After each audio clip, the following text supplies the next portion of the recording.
আসসালামু আলাইকুম ওয়ারহমাতুল্লাহি ওবারাকাতুহু।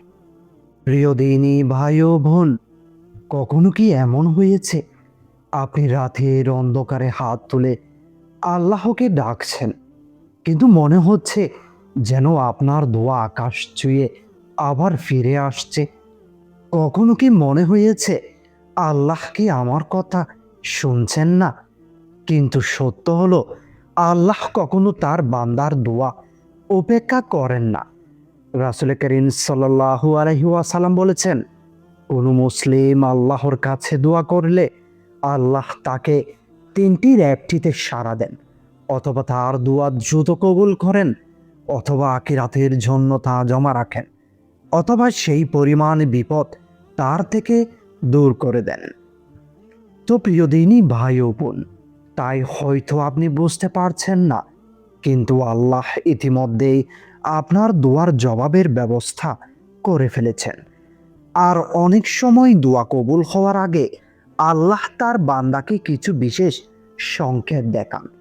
তো আজকের এই ভিডিওটিতে আমরা জানব, দোয়া কবুল হওয়ার আগে দেখা দিতে পারে এমন 5টি গুরুত্বপূর্ণ আলামত। হয়তো এই আলামতগুলোর কিছু ইতিমধ্যেই আপনার জীবনে শুরু হয়ে গেছে। প্রথম আলামত, হঠাৎ করে আল্লাহর দিকে মন বেশি ঝুঁকে যাওয়া। অনেক সময় মানুষ হঠাৎ করে অনুভব করে তার হৃদয় আগের চেয়েও অনেক বেশি আল্লাহর দিকে ঝুঁকে যাচ্ছে। আগে যেই নামাজ পড়তে কষ্ট লাগতো, এখন সেই নামাজে অদ্ভুত শান্তি পাওয়া যায়। আগে যেই দোয়া করতে আলসেমি লাগতো, এখন মনে হয় বারবার আল্লাহকে ডাকতে ইচ্ছে করছে। এটি কোনো সাধারণ অনুভূতি নয়, কারণ রাসূল করিম সাল্লাল্লাহু আলাইহি ওয়াসাল্লাম বলেছেন, যখন আল্লাহ কোনো বান্দার কল্যাণ চান, তখন তাকে দ্বীনের প্রতি পরিচালিত করেন। এই পরিবর্তন অনেক সময় সেই মুহূর্তের শুরু, যখন আল্লাহ তার বান্দার দোয়া কবুল করার দরজা খুলে দেন। মানুষের জীবনে এমন একটি সময় আসে যখন হঠাৎ করে মনে হয় এই পৃথিবীর কোনো কিছুই তাকে পুরো শান্তি দিতে পারছে না। বন্ধু, কাজ, ব্যস্ততা, সব কিছু থাকার পরেও হৃদয়ের ভেতরে এক ধরনের শূন্যতা অনুভব হয়। আর তখনই মানুষ আল্লাহর দিকে ফিরতে শুরু করে। হয়তো আগে নামাজ নিয়মিত ছিল না, কিন্তু এখন নামাজ না পড়লে অস্বস্তি লাগে। হয়তো আগে দোয়া খুব একটি করা হতো না, কিন্তু এখন মনে হয় আল্লাহর কাছে না বললে যেন বুকের ভেতর বার কমে না। এই পরিবর্তন হঠাৎ করে ঘটে না, এটি সেই মুহূর্ত হতে পারে যখন আল্লাহ তার বান্দাকে নিজের দিকে টেনে নিচ্ছেন। রাসূল করিম সাল্লাল্লাহু আলাইহি ওয়াসাল্লাম বলেছেন, যখন আল্লাহ কোনো বান্দার কল্যাণ চান, তখন তাকে দ্বীনের পথে পরিচালিত করেন। এই পরিবর্তন অনেক সময় সেই সূচনা, যখন আল্লাহ আপনার দোয়া কবুল করার জন্য আপনাকে আরো কাছে নিয়ে আসছেন। দ্বিতীয় আলামত, চোখের পানি সহজে চলে আসা। যখন মানুষ সত্যিকারের কষ্ট নিয়ে আল্লাহর সামনে দাঁড়ান, তখন অনেক সময় চোখের পানি থামানো যায় না। কিন্তু এই কান্না দুর্বলতার চিহ্ন নয়, বরং এটি আল্লাহর কাছে প্রিয় একটি অবস্থা। রাসূল করিম সাল্লাল্লাহু আলাইহি ওয়াসাল্লাম বলেছেন, দুটি চোখে জাহান্নামের আগুন স্পর্শই করবে না। একটি সেই চোখ যা আল্লাহর ভয়ে কেঁদেছে। যদি দেখেন নামাজে দাঁড়ালে হৃদয় নরম হয়ে যাচ্ছে, চোখ ভিজে যাচ্ছে, তাহলে বুঝবেন আপনার হৃদয় আল্লাহর দরজায় পৌঁছে গেছে। কিছু সময় মানুষ লক্ষ্য করে নামাজে দাঁড়ালে তার হৃদয় আগের মতো থাকে না। কোরআনের আয়াত শুনলে বা সিজদায় গেলে হৃদয়ের ভেতর এক ধরনের কোমলতা অনুভব হয়।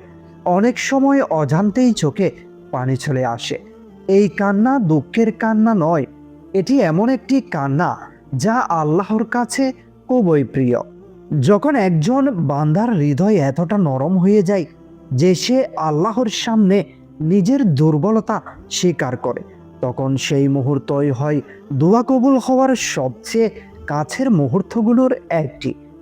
তৃতীয় আলামত, কঠিন পরীক্ষা হঠাৎ বেড়ে যাওয়া। অনেক সময় দোয়া কবুল হওয়ার আগে মানুষের জীবনে পরীক্ষা আরও কঠিন হয়ে যায়। এটি আল্লাহর দূরে ফেলে দেওয়ার নয়, বরং কাছে টেনে নেওয়ার একটি প্রক্রিয়া। রাসূল করিম সাল্লাল্লাহু আলাইহি ওয়াসাল্লাম বলেছেন, আল্লাহ যখন কোনো বান্দাকে ভালোবাসেন তখন তাকে পরীক্ষা করেন। এই পরীক্ষার মধ্য দিয়েই মানুষের ধৈর্য, ঈমান এবং আল্লাহর উপর ভরসা শক্ত হয়। আর অনেক সময় এই কঠিন সময়ের পরেই আল্লাহ হঠাৎ করে এমন দরজা খুলে দেন যা মানুষ কল্পনাও করতে পারেনি। অনেক মানুষ এমন একটি সময়ের মধ্য দিয়ে যায় যখন মনে হয় সমস্যাগুলো যেন একসাথে এসে গেছে। একটি সমস্যা শেষ হওয়ার আগেই আরেকটি সমস্যা শুরু হয়ে যায়। মানুষ তখন ভাবে, কেন আমার সাথে এত কিছু হচ্ছে? কিন্তু ইসলামের দৃষ্টিতে এই সময়টি অনেক গুরুত্বপূর্ণ। এই পরীক্ষাগুলো কখনো শাস্তি নয়, বরং অনেক সময় এগুলো সেই শেষ ধাপ, যার পরে আল্লাহ তার বান্দার জন্য একটি নতুন দরজা খুলে দেন। অনেক মানুষ পরে বুঝতে পারে তার জীবনের সবচেয়ে বড় পরিবর্তন এসেছিল ঠিক সেই কঠিন সময়ের পরে। চতুর্থ আলামত, অদ্ভুতভাবে ছোট ছোট সহজ সমাধান আসা। যখন দোয়া কবুল হওয়ার সময় কাছে আসে তখন অনেক সময় জীবনের জটিল সমস্যাগুলো ধীরে ধীরে সহজ হতে শুরু করে। যেই সমস্যাকে এক সময় অসম্ভব মনে হতো, সেই সমস্যার সমাধান অদ্ভুতভাবে সামনে চলে আসে। আল্লাহ কোরআনে বলেছেন যে আল্লাহকে ভয় করে আল্লাহ তার জন্য বের হওয়ার পথ তৈরি করে দেন এবং তিনি এমন জায়গা থেকে রিজিক দেন যেখান থেকে মানুষ কল্পনাও করতে পারে না। এই পরিবর্তনগুলো অনেক সময় দোয়া কবুল হওয়ার আগের ইঙ্গিত হয়ে থাকে। কখনো কখনো মানুষ এমন একটি মুহূর্ত দেখে যখন দীর্ঘদিনের সমস্যার সমাধান হঠাৎ করেই সামনে চলে আসে। যেই দরজা অনেক দিন ধরে বন্ধ ছিল হঠাৎ করেই সেটি খুলে যায়। যেই কাজ অসম্ভব মনে হচ্ছিল সেটি সহজ হয়ে যায়।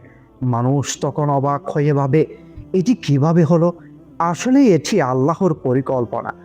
আল্লাহ কোরআনে বলেন যে আল্লাহকে ভয় করে আল্লাহ তার জন্য বের হওয়ার পথ তৈরি করে দেন এবং তাকে এমন জায়গা থেকে রিজিক দেন যেখান থেকে সেই কল্পনাও করেনি। এই অপ্রত্যাশিত পরিবর্তন অনেক সময় এই বার্তা দেয়, আপনার দোয়া হয়তো ইতিমধ্যে আল্লাহর দরবারে কবুল হয়ে গেছে। পঞ্চম আলামত, হৃদয়ের ভেতরে অদ্ভুত এক শান্তি নেমে আসা। সবচেয়ে গভীর আলামতগুলোর একটি হলো হৃদয়ের ভেতরে অদ্ভুত এক শান্তি নেমে আসা। সমস্যা এখনো আছে, পরিস্থিতি এখনো পুরোপুরি বদলায়নি, কিন্তু তবুও মনে হয় আল্লাহ আছেন, সব ঠিক হয়ে যাবে। এই অনুভূতি মানুষের নিজের তৈরি নয়, এটি সেই প্রশান্তি যা আল্লাহ তার বান্দার হৃদয়ে ঢেলে দেন। আল্লাহ কোরআনে বলেন, নিশ্চয় আল্লাহর স্মরণেই হৃদয় প্রশান্তি লাভ করে। এই শান্তি অনেক সময় সেই মুহূর্তেরই শুরু যখন আল্লাহ তার বান্দাকে জানিয়ে দেন, তোমার দোয়া আমি শুনেছি। তাই যদি আজ আপনার জীবনেও এই আলামতগুলোর কিছু দেখা যায় তাহলে হতাশ হবেন না। হয়তো আপনার জীবনের সবচেয়ে বড় সুখবর আপনার খুব কাছেই, হয়তো আজ অথবা খুব শীঘ্রই আল্লাহ আপনার সেই দোয়ার জবাব দেবেন যার জন্য আপনি এতদিন ধরে অপেক্ষা করেছেন। তাই দোয়া করা বন্ধ করবেন না, আল্লাহকে ডাকতে থাকুন, কারণ আল্লাহ বলেন, তোমরা আমাকে ডাকো, আমি তোমাদের ডাকে সাড়া দেব।